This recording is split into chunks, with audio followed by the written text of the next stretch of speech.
say, oh, are you free? The L'Oreal team is taking us out for a game drive or dinner, whatever, please come along. And listen, I'm not promoting making relationships for the sake of getting something out of them, but then guys, imagine the people who you're sitting next to right now. I really love how Adam even spoke into that to say, sometimes the answers are right here.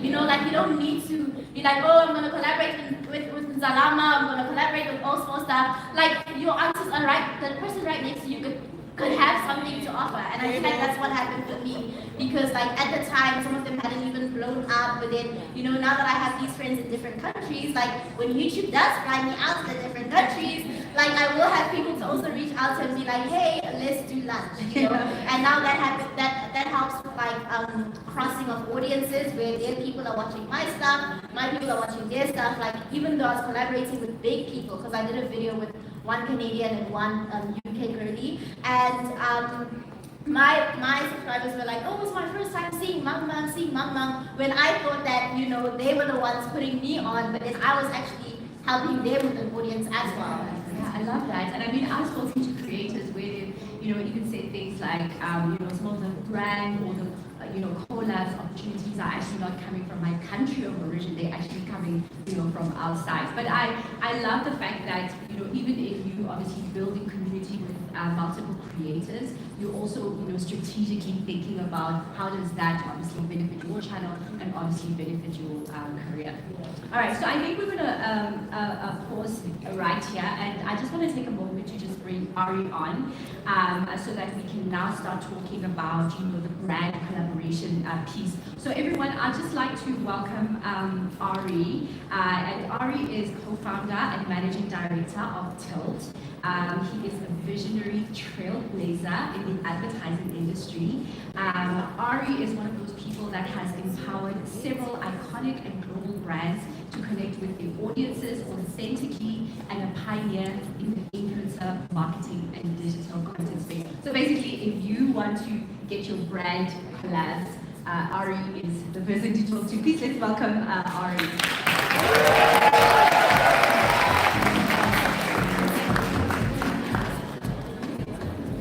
Amazing, welcome Ari. Thank you so much, and I love this. Okay, cool. So, you know, YouTube, when it comes to collaboration, it takes on many faces, right? And I think brand collabs is one of them. So, how would you say the influencer marketing landscape, you know, has evolved with time? You know, are there opportunities? Are there challenges, like currently as we speak?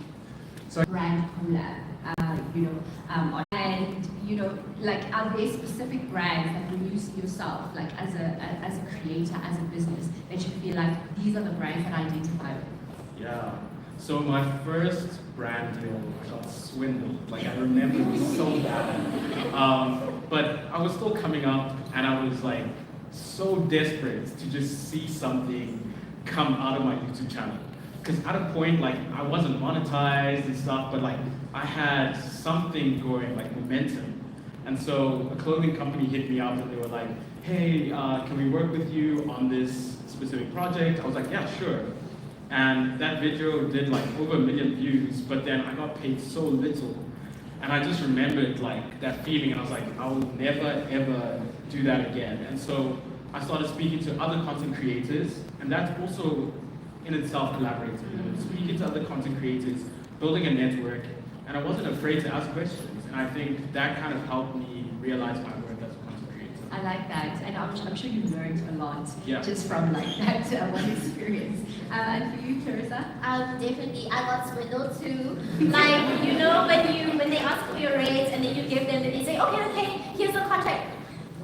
They need to negotiate. That's when you know you're like testing them. If they say yes, first time you send your numbers, just know you've undercharged. So I did get swindled initially, but then beautiful brand, I love them still till today. But besides the point, I feel like there definitely are brands that appeal to me more, because I'm all about self-care. So I'm very strict on alignments. Like I need you to see my brand deals and just feel so, you know, so definitely. Booked and busy.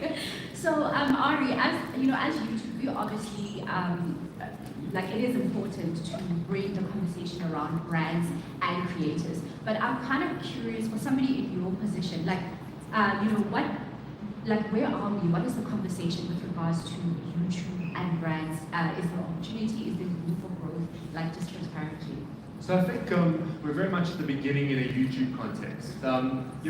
Sometimes we give brand managers and custodians of brands quite a bad rap because we're like, why aren't they getting on this? Why are they still doing all these old things? That billboard makes no difference to that brand. They should invest in creators. And you have to remember that they're coming out of an ecosystem and an education system and marketing that hasn't even had a chance to put a chapter about YouTube Shorts into it yet. And a lot of these brand managers almost have to become commissioning editors. And 5 years ago, they would be responsible for making one TV ad. Now you're telling them they need to have 10 creators on a campaign and review 10 pieces of content. And you're telling them that those 10 pieces of content are probably going to be about 20, 30 minutes each, and their brand is going to show up for about a minute of that. And if you know anything about brand managers, you know that they love nothing more than their brand.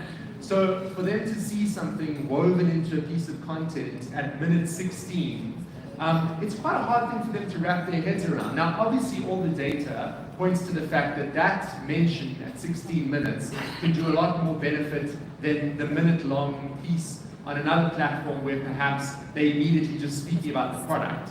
But there is a lot of education and there is a lot of work that has to go into it. So I don't think we're anywhere near the kind of penetration that we're going to see from a YouTube long format perspective in South Africa. Sometimes everyone says, oh, but it seems like overseas they do the code and they do this, they do that. And if they're doing that there, it's good, because if we're in a developing market, which is what we are, it means that eventually that will translate here as our e-commerce grows, as all those different platforms grow.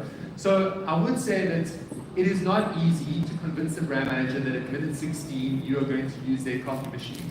But eventually, it will become something that's a little bit more intuitive for the broader marketing fraternity. Yeah.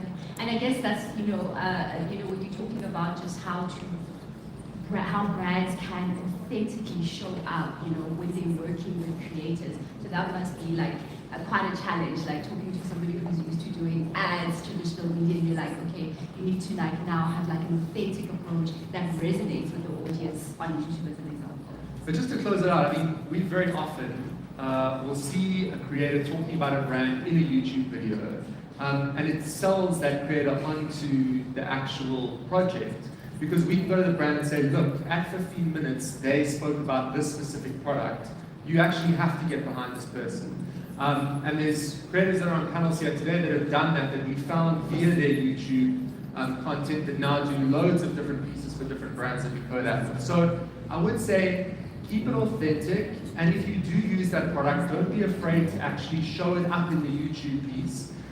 Because eventually it should make its way to the right person. Exactly. And so what goes into matching brand or the right brands with creators? About 15,000 opinions around the table. There's a million ingredients. There's a very heavy data ingredient that goes into it. There's also an intuitive feeling that goes with it. A brand will say, I'm targeting someone that lives in the Eastern Cape with followers between 18 to 35. And in that scenario, we know that we need to look for someone whose top audience is in that specific region. But there's also a little bit of an intuitive fit on a lot of brands, and that's why I say if you show a brand up in a YouTube piece very naturally and very authentically, whether it's a body wash or a foundation, whatever it is, it actually does that job of matching the creator to the brand quite authentically. We engage with brands every single day. All of us in this room have engaged with 1,000 brands already at this point today, from your phone to what you wash your body with to what you wash your face with. We've engaged with brands. So I would say don't be afraid to show it up in your content, because then you will actually match to the brand. Yeah, I agree. And sometimes I come across creators, they really large subscriber base, even the ones that are starting out, and they're just like, I just don't know what to do, or I've never worked with a brand. So I'll throw it to you, Ari, but I'd love Clarissa and Tevin to also jump in here. Just quick things that a creator can start to do to try and attract that or make themselves in the market to get into these types of opportunities. So I think it's probably about being quite deliberate, right? A lot of creators will say they treat their brand and themselves as a business. Now, we don't see a lot of creators registered as businesses when we're paying invoices. And we would know, because then we'd be eligible to charge that. So I think it starts with a conversation, and now is an amazing time to do it because we're at the very beginning of a brand new year almost. To say, if I'm going to treat myself as a business, if I'm going to run this thing for 12 months, if I am this, what is it, number one, that I want to make from a monetary perspective over the course of the year? What does that mean every month? Am I going to register myself as a business? What is my brand about? How do I show up in emails? How do I show up on email comms? How easy is it for the agency to engage with me? Am I going to be difficult about doing a second draft on this thing? And I think you have to really then, if you're going to say that I'm a creator, treat yourself as a business, which by the way is a very difficult thing to do because in a typical work scenario, you have someone who's making all those things happen for you. You've got HR, you've got finance, you've got all of that. You are all of those things, and the payoff is huge, but you do have to put in the work. So I would say it's about being deliberate and intentional, and literally it comes down to writing a list and saying, over the course of the year, these are the kind of categories and verticals that I think I can speak quite organically to, whether it's skincare, food, banking, whatever it is. These are the brands that I would want to potentially collaborate with. And perhaps I have these brands in my home and I could weave them into it. Nothing gives us greater joy. I cannot emphasize it enough than going to a marketing manager and saying, this person is already speaking about your brand, you really should just put a formal agreement to this. So he spoke about businesses, like creating your own business. I honestly really like that point because that can open so many doors for you. Like you have no idea. And on top of that, you could create your own brand, which you can collaborate with. For example, like I started my own merch brand, so that's kind of a door that can open.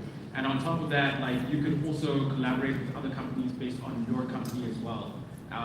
So yeah, like that's all I wanted to add. Okay, I think I would say just let the brand find you already. I love what you said about going to marketing manager and being like, oh, this person's already using your brand, because most of the time I have people DM me like, oh bestie, how do I work with Nivea? You click on the profile and there's nothing about skincare. Like, why would they trust you with your brand when you don't even show us washing your face? So I feel like already be there, let us find you already washing your face, bathing, moisturizing your body, and then the brand can be like, oh, okay, her. Yeah, I know, I agree. And even like something that I've noticed, it's like so simple. Like you go on a creator's profile because maybe you want to invite them to event or whatever, and they don't have a contact, like an email or anything like that, and that's like the simplest. Yeah. So you mentioned something interesting, right? And I just want to bring it back into YouTube and some of the tools that we have, right? That you can help in terms of like monetizing and taking your business to the next level. Is there anything